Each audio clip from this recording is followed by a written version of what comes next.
Bienvenidas a este espacio de Historia de la Educación Argentina. En el mismo vamos a intentar hacer un recorrido bastante amplio por los sucesos que dieron forma a este presente educativo en el cual nos encontramos, pudiendo analizar cada uno de los periodos que se han ido sucediendo, arrancando muy lejanamente, allá en los tiempos anteriores a la llegada de los españoles, es decir, lo que nosotros nombramos como educación en Abya Yala. Abya Yala es la forma en la que muchos pueblos originarios nombraban a su propio territorio, lo que nosotros conocemos como América, y vamos a intentar llegar hasta nuestros días. La idea fundamental que guía esta propuesta tiene que ver con una forma de entender lo social, ¿no? De entenderlo como una construcción, algo que se va haciendo en el devenir de esa historia y que por lo tanto nada hay de natural o dado, sino que todo es construido a partir de las experiencias y del accionar de los grupos humanos. Así, parafraseando a un gran historiador catalán muerto hace algunos años, estamos convencidos que para poder entender el presente en el que vivimos necesitamos comprender el pasado que nos ha ido conformando y de esa manera poder proyectar, poder pensar mejores futuros posibles. Entonces, en tanto esta es nuestra meta, poder comprender el presente para poder construir un mejor futuro, es que consideramos importante poder entender el pasado, poder comprender qué hechos, qué situaciones, qué movimientos, qué legados encontramos en ese pasado que todavía siguen jugando hoy. Hay una forma de analizar lo histórico que de alguna manera se ha ido transformando en los últimos años, en las últimas décadas, diría, en parte fundamental, y tiene que ver con lo que nosotros llamamos el análisis de los cambios y las continuidades.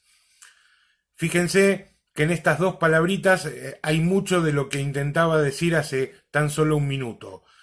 Si a través de la historia las cosas van cambiando, y esto es una realidad que podemos comprobar, también a través de la historia van apareciendo diferentes continuidades. Nuestro presente educativo está lleno de esas continuidades que vienen desde el pasado y que tienen su origen y que tienen muchas veces su momento fundacional en cuestiones que se hicieron socialmente importantes, pero que a su vez también generaron conflictos y que muchas veces no se han logrado resolver del todo aún en el presente. Por eso comprender ese pasado, por eso revisar ese pasado, preguntarle al pasado desde el presente es importante para poder entonces comprender y poder proyectar hacia futuro.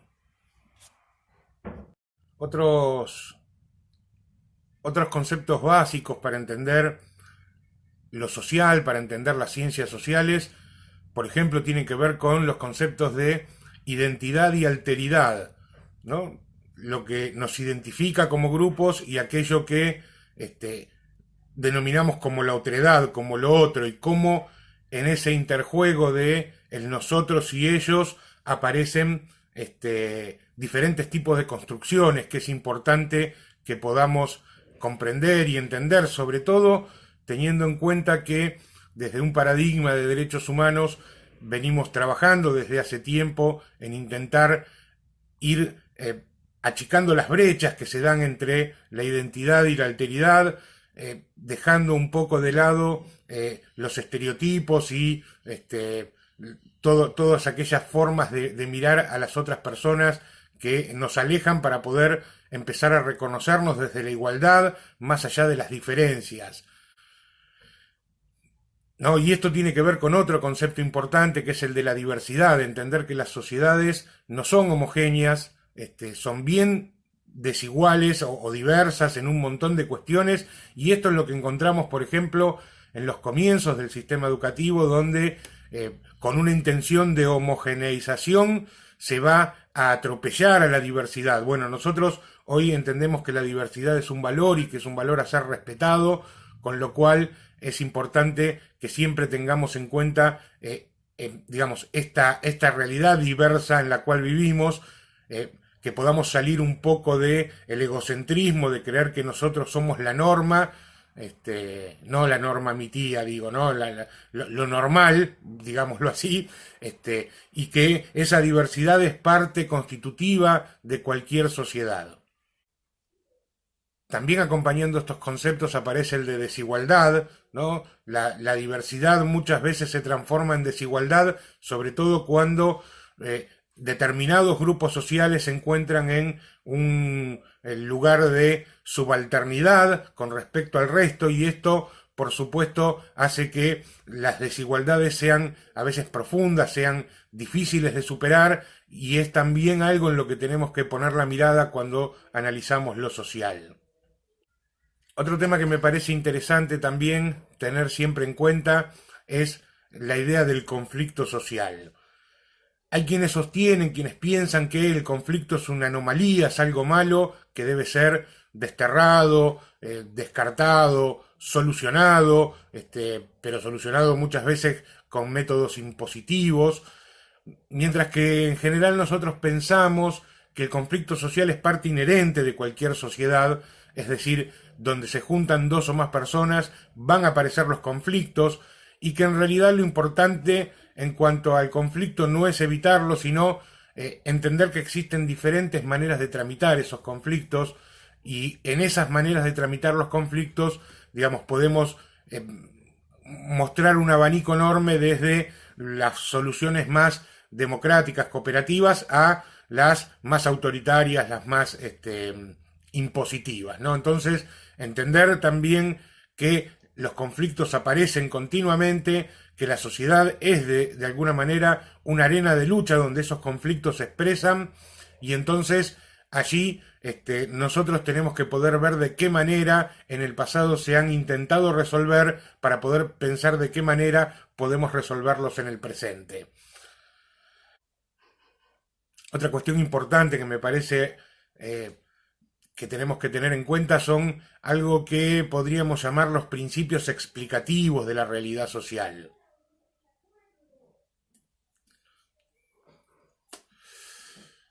Uno de esos principios explicativos es la causalidad múltiple o la multicausalidad, que viene a significar que para cada cuestión, para cada suceso, para cada hecho, para cada proceso, existen múltiples causas. Una manera de mirar las ciencias sociales de manera más tradicional tenía que ver con la idea de causa y efecto, ¿no? Una causa que producía un efecto. Nosotros desterramos esta idea en el presente y decimos que cualquier hecho social tiene múltiples causas, por supuesto algunas más importantes y directas y otras quizás menos fundamentales y que actúan de manera indirecta, pero es importante entender que esa multicausalidad de alguna manera nos configura lo complejo de cualquier problema social. Por poner simplemente un ejemplo, cuando se analiza la Revolución de Mayo, ¿no? Cuando ese grupo de hombres en la ciudad de Buenos Aires comienza ese movimiento revolucionario que va a terminar con la independencia, si se quiere, de los territorios de las Provincias Unidas del Río de la Plata. Sobre ese hecho han existido diferentes explicaciones. Una explicación clásica dice que en buena medida esto sucedió porque el rey de España, en este caso Fernando VII, se encuentra prisionero de Napoleón Bonaparte luego de que Francia invade la península, y entonces esto hace que, al haber una vacancia de poder, al virrey, que ya no puede representar al rey porque el rey no está en funciones, se le presenta un problema de legitimidad, y entonces los hombres de Buenos Aires, a partir del famoso Cabildo Abierto, van a empezar un proceso que termina con, si se quiere, la independencia de estas tierras. Pero, por ejemplo, hay otras explicaciones diferentes, que algunas tienen que ver, por ejemplo, con las ansias de libertad de ese grupo de hombres, u otras que, por ejemplo, podrían plantear que las causas de esa revolución vienen de más atrás, de más antiguo.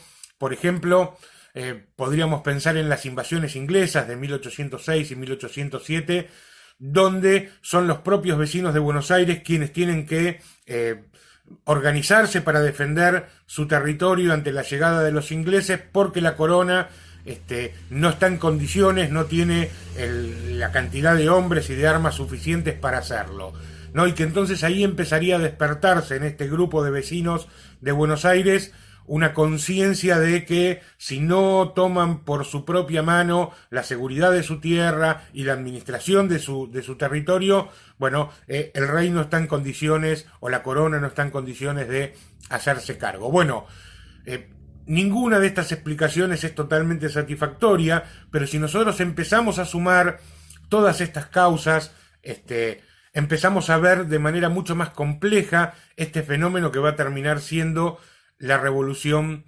de Mayo, ¿no? Entonces ahí me parece que aparece esta idea de la multicausalidad como una cuestión que es importante. No podemos querer explicar un hecho solamente con una causa o con un fenómeno, sino que claramente tenemos que ver que siempre hay varias causas que están traccionando de manera más directa o indirecta sobre cualquier hecho social. Otro tema que me parece interesante, siguiendo con el mismo ejemplo, es que tenemos que entender que los grupos humanos, las personas, cuando están actuando, cuando nosotros los miramos a través de la historia, no conocen los resultados de aquello que están haciendo. Así como nosotros no podemos afirmar hacia dónde estamos construyendo el sistema educativo, más allá de nuestras intenciones, tampoco los hombres y las mujeres que actuaron en la historia sabían cómo iban a terminar esos procesos que estaban iniciando o en los cuales estaban participando. Y doy para esto un detalle. Los historiadores clásicos argentinos, Bartolomé Mitre sobre todo, y aquellos que escribieron la historia de manera más tradicional en Argentina, nombran al primer gobierno que se forma después del Cabildo como primera junta de gobierno, ¿no? Entonces nosotros, cuando vamos a cualquier manual de historia, vamos a encontrar la historia de la primera junta de gobierno. Bueno, no se llamó primera junta. La historia la consagró como primera junta porque efectivamente fue la primera junta de gobierno que se va a armar después del Cabildo Abierto y lo que llamamos el inicio del proceso revolucionario. Pero en su momento, los hombres que formaron esta primera junta no la llamaron primera junta, la llamaron Junta Provisional de Gobierno. Y esto es una diferencia fundamental.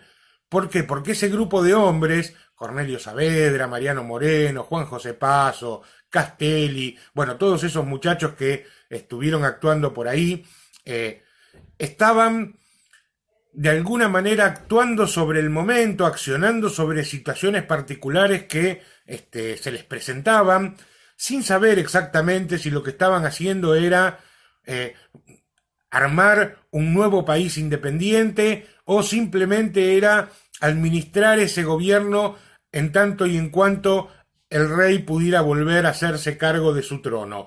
De hecho, muchas de las fórmulas que se van a utilizar en ese momento es que es una junta de gobierno a nombre de don Fernando VII, ¿no? Es decir, todavía la figura del rey se sigue reconociendo durante algún tiempo.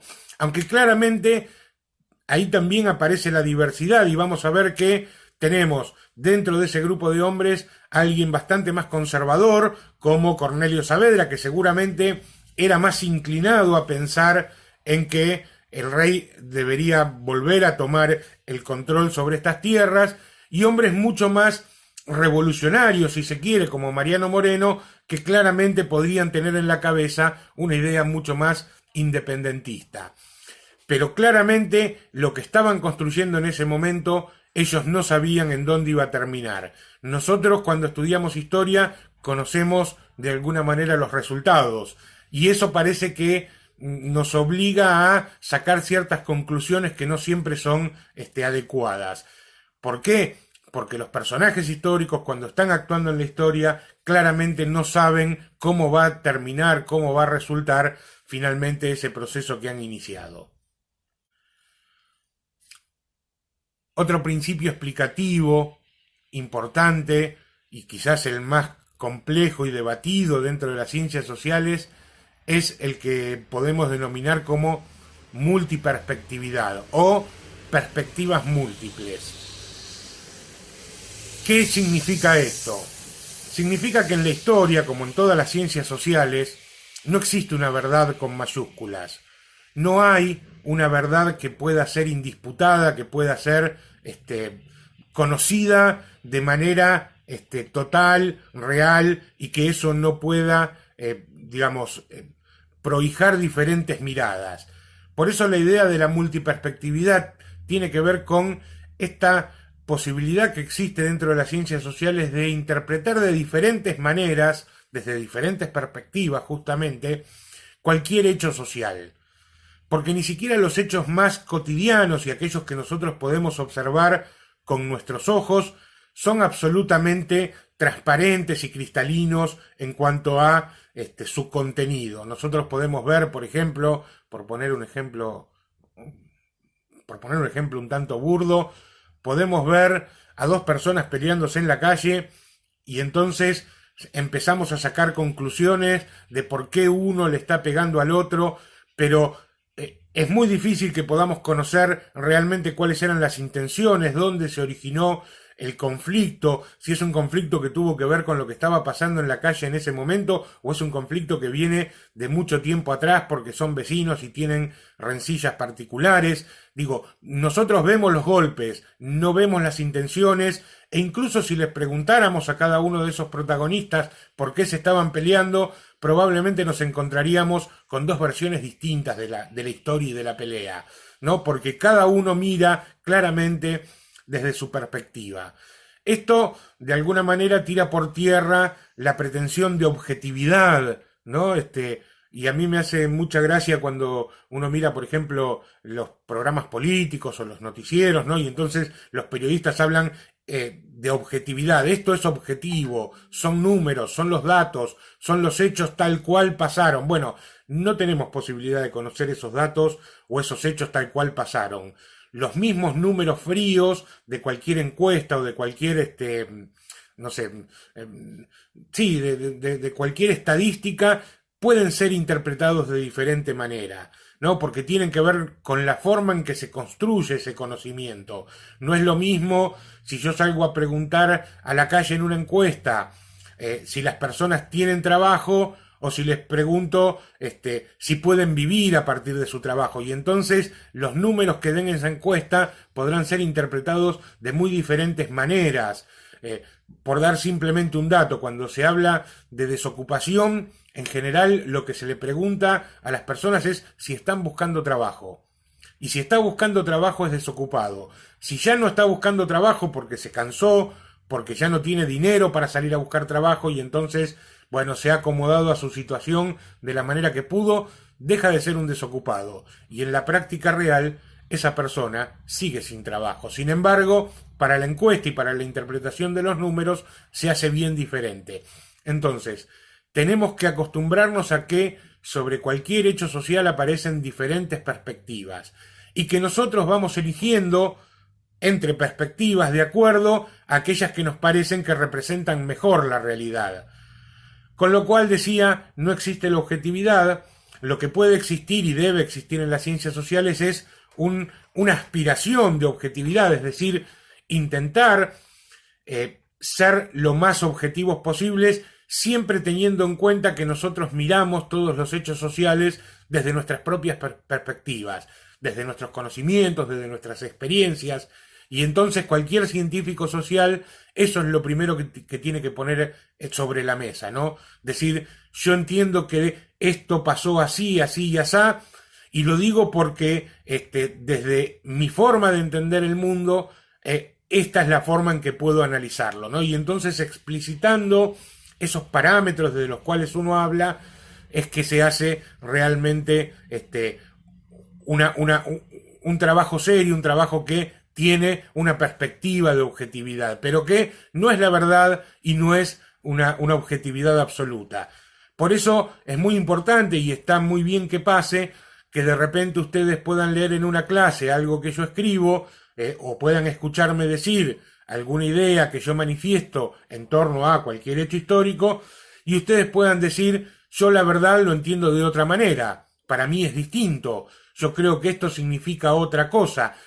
Y en esto de que existen múltiples perspectivas, debemos poder aprender a escuchar a las otras personas, a dialogar con ellas y de repente intentar encontrar juntos algunos puntos en común, algunos puntos de contacto que nos puedan servir para trabajar de manera cooperativa. Pero de ninguna manera yo tengo derecho a decir todo lo que vos decís no sirve, la única verdad es la que yo estoy presentando y entonces si no repetís lo que yo dije, te estás equivocando. Eso no puede suceder de ninguna manera en las ciencias sociales.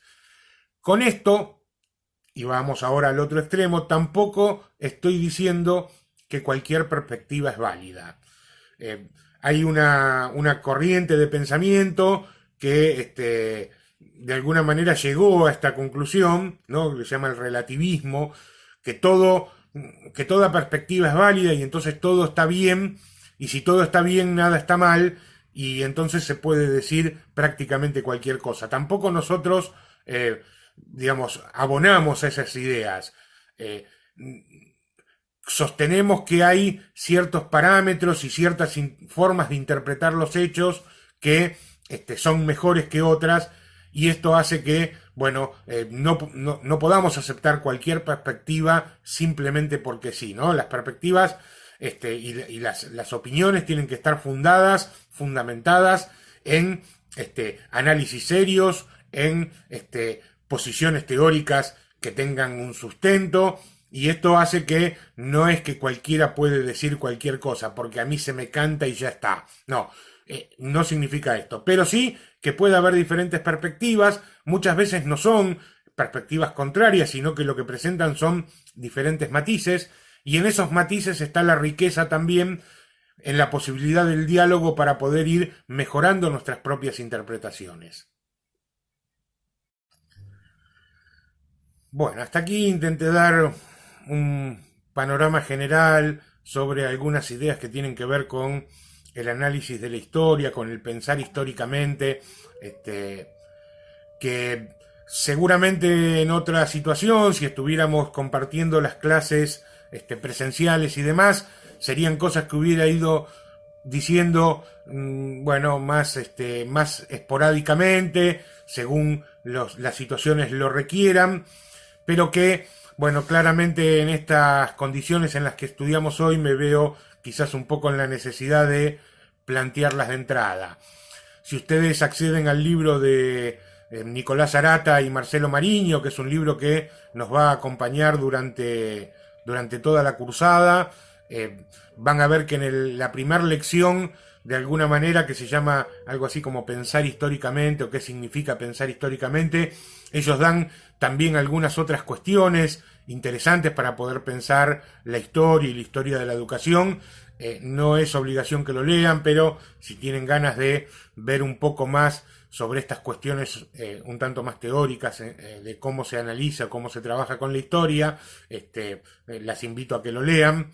Este es el librito, es un pequeño manual hecho por estos dos autores que son profesores universitarios de historia de la educación y que nosotros seguimos a modo de manual. Justamente no lo van a leer completo, pero sí van a leer unos cuantos capítulos y es muy interesante. Otra cuestión que no mencioné antes y que también quería dejar expresada ahora, esta me parece que es fundamental, tiene que ver con lo que nosotros llamamos los esencialismos, las cosas esenciales. ¿Qué significa esto? Las miradas sobre la historia, las miradas sobre la mayoría de las cosas, suelen ser miradas esencialistas, sobre todo cuando son miradas desde el sentido común. Esas miradas esencialistas lo que hacen es considerar que hay cosas que son buenas y hay cosas que son malas. Hay personas que son mejores y hay personas que son peores. Y de alguna manera hacen que ciertos rasgos de una persona o un hecho particular determine todo ese ser, todo ese, sobre todo digo yo, se utiliza para las personas y para los grupos, que determinen toda su forma de ser. Y voy a poner un ejemplo. Pensemos en la conquista de América. Existen como dos grandes teorías, ¿no? Nosotros a veces las llamamos leyendas, la leyenda rosa y la leyenda negra, o dos grandes paradigmas que sería el americanista y el hispanista, que claramente se contraponen, ¿no? Uno dice, el hispanista, por ejemplo, dice, o la leyenda rosa, dice que los españoles llegaron a América trayendo la civilización, la religión, y que América es, gracias a los españoles, ¿no? Una zona que va a ser, sí, conquistada claramente, pero conquistada por justicia, y esto le va a traer progreso, le va a traer modernización, le va a traer cultura, ¿no? Porque todo lo que existía en América era barbarie, era bueno, era lo malo, ¿no? Lo malo, lo atrasado, lo tribal, aquello que había que descartar. Por otro lado, el paradigma contrario, el paradigma indigenista o la leyenda negra, lo que dice es que América era como una gran unión de pueblos fraternales que vivían en paz y armonía hasta que llegaron los malditos españoles con sus armas y sus perros de guerra a conquistar, a matar, a asesinar, a violar. Y entonces todo lo que está en América o lo que había en América era lo bueno, todo lo que traen los españoles era lo malo. Bueno, estas son dos miradas esencialistas, ninguna de las dos es claramente cierta, ambas teorías o ambos paradigmas tienen, digamos, sus resortes de realidad, es decir, cada una muestra algunos aspectos de la realidad que son dables en aceptar, pero claramente no dejan lugar a los matices. Entonces, aquellos que sostienen que América era una gran fraternidad de pueblos conviviendo de la mejor manera, lo que no están viendo es que el imperio azteca o el imperio inca fueron grandes imperios conquistadores que tenían un montón de otros pueblos sojuzgados, y en el caso de los aztecas más claramente, ¿no? Cuando Cortés va a invadir y dominar Tenochtitlán, la capital azteca, lo va a hacer de la mano de apenas 50 hombres que tenía en sus huestes, 50 españoles,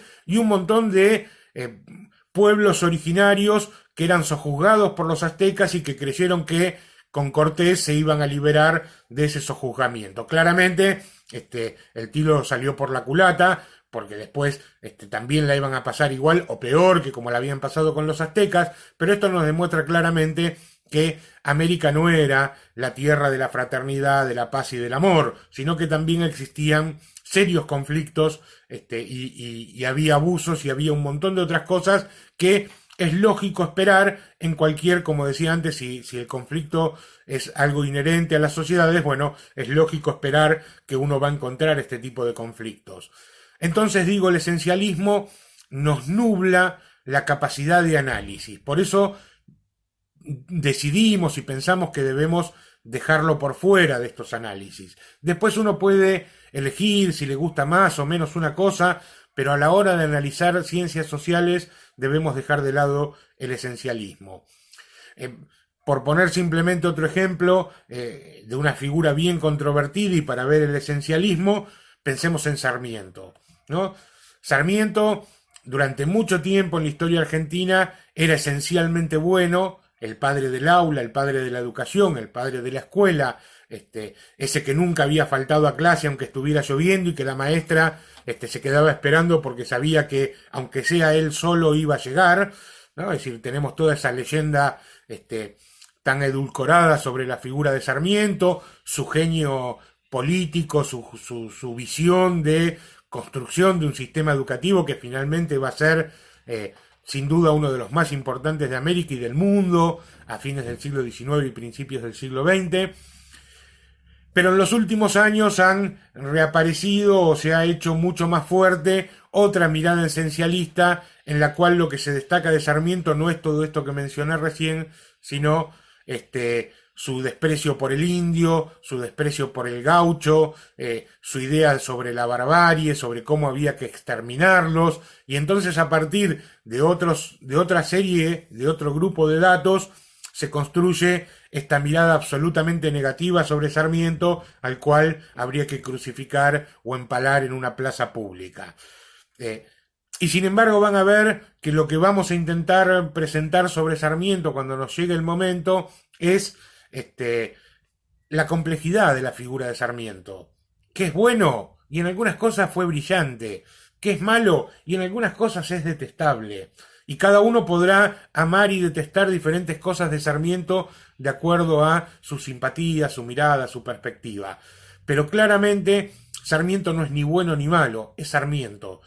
Y esa complejidad de su figura es la que hace rico el análisis, y entonces nosotros tenemos que poder ir más allá de nuestros sentimientos para con el personaje y poder tratar de penetrar y entender esa figura compleja que hizo y deshizo determinadas cosas que nosotros después podamos valorar de alguna manera. Pero no es nuestra primera función hacer un juicio sobre las personas. Nuestra primera intención es intentar comprender. Después podemos hacer el juicio, pero primero comprendamos, ¿no? Entonces, esto va a ser importante, intentar evitar los esencialismos y no quedarnos por ahí en esas imágenes que muchas veces tienen de preconcepto, de prejuicio.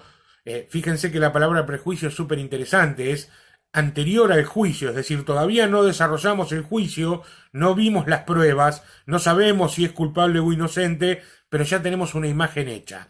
Y esa imagen parece que no tiene solución, ¿no? Que no se puede cambiar. Digo esto y me parece interesante porque podemos hacerlo sobre Sarmiento, sobre los paradigmas de la conquista, pero también hacemos esto con nuestros propios estudiantes, con nuestros amigos, amigas, con nuestra familia. También somos esencialistas y entonces no sería raro encontrar en una escuela a un docente o a una docente diciendo con este grupito no se puede trabajar, estos son los quilomberos, estas son las que no hacen caso, y entonces ahí los vamos transformando esencialmente en algo que los coloca en un lugar de inmovilidad para el cual ya después no nos queda mucho más que seguir repitiendo y refundando esos propios lugares sin darle la posibilidad a que puedan demostrar realmente quiénes son esas personas, ¿no? Es decir, el prejuicio lo que tiene como conflictivo, como problemático, es que entienda que las personas son de una determinada manera y lo hace a partir de una o dos características fundamentales. Cuando nosotros bien sabemos que las personas son capaces de hacer actos sublimes de heroísmo y también son capaces de hacer bajezas increíbles, ¿no? Y es la misma persona que tiene esa capacidad de llegar a diferentes lugares y esto lo realiza cada vez que toma una decisión, con lo cual siempre la próxima decisión puede ser distinta, sobre todo cuando pensamos en estudiantes, tanto en el nivel inicial como en el nivel primario e incluso en el nivel secundario. Los niños y las niñas no son, están siendo. Y entonces en ese estar siendo, ¿no? En ese estar siendo, siempre hay lugar para que se produzca el cambio, para que se produzca la mejora, para que se produzca una nueva mirada, ¿no? Y nosotros y nosotras como docentes tenemos de alguna manera esta responsabilidad, ¿no? De posibilitar que los niños y las niñas puedan ser de otra manera, que puedan aprender de otras formas. Pienso en la sala de jardín, tengo muy poca experiencia, quiero decirlo ya desde el principio, no conozco tanto el nivel inicial, nunca he estado adentro de la sala, por lo menos no en la función docente, ni mucho menos, pero pienso en comentarios de alguna colega que, por ejemplo, dice, no, este es el mordedor, me decía, este es el que muerde. Bueno, y entonces era el que muerde, y ya de alguna manera en todos los días, en todas las reuniones, se estaba esperando que el tipo mordiera. Y el tipo, yo creo que al final, por no desilusionar al resto, iba y mordía, porque ya estaba encasillado en ese lugar. Ahí tenemos la oportunidad de hablar, de conversar, de mostrar otras maneras y que ese niño o esa niña pueda decir, hoy no muerdo, hoy pregunto, hoy pido por favor. Digo, esa posibilidad existe porque las personas están en un proceso de formación que les habilita y les permite para ir jugando diferentes roles e ir encontrando esa identidad que está en plena construcción.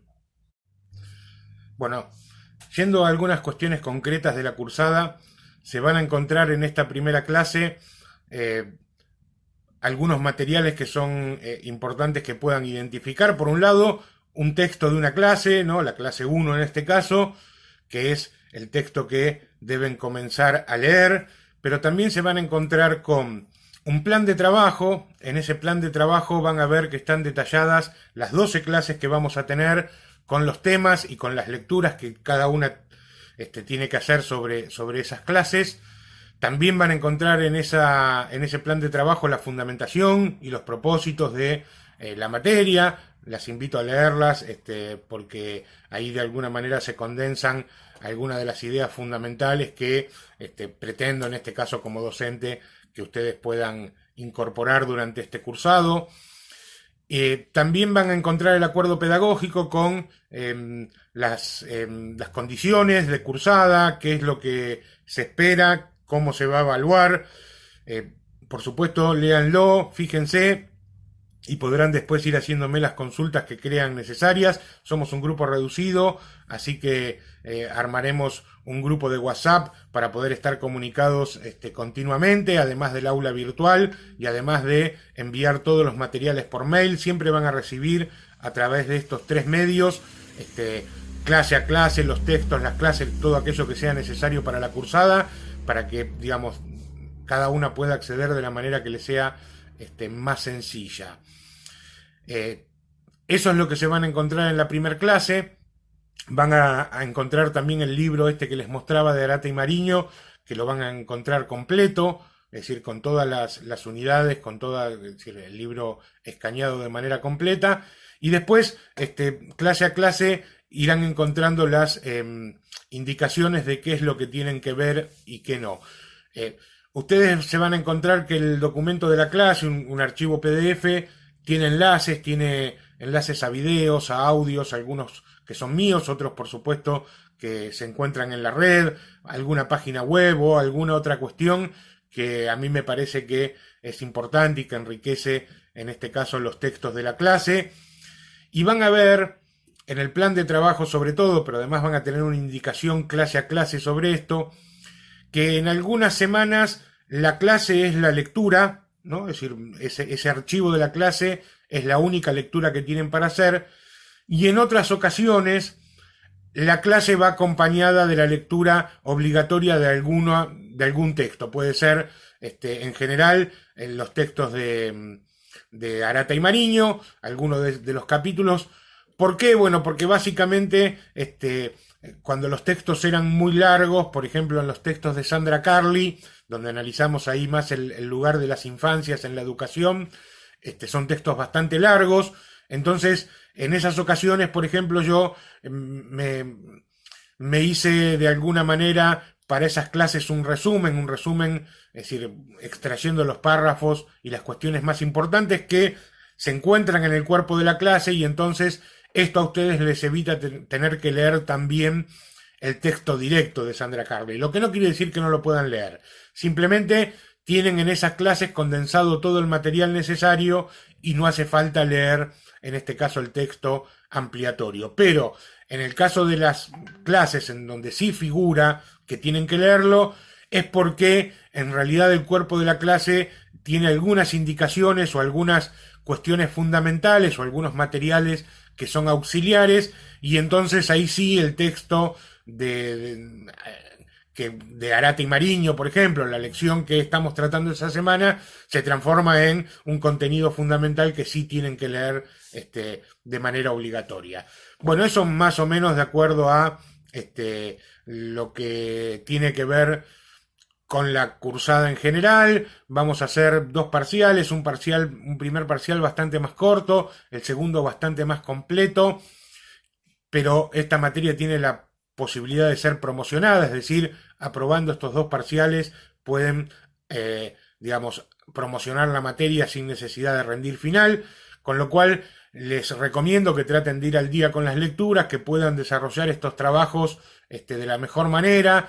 Tendrán la posibilidad de hacer alguna reescritura si es necesario a partir de las correcciones que yo les haga y bueno, poder hacer este recorrido de la mejor manera posible para llegar a fin de año con la promoción directa y no tener que rendir el final. Cualquier otra cuestión, cualquier otra duda que pueda surgirles, lo más rápido es escribirme por el WhatsApp, pero me lo pueden hacer por mail, lo pueden hacer a través de la vía que consideren necesaria. Trataré de estar siempre disponible para ayudarlas, para acompañarlas y espero que tengan la mejor de las cursadas. Un abrazo.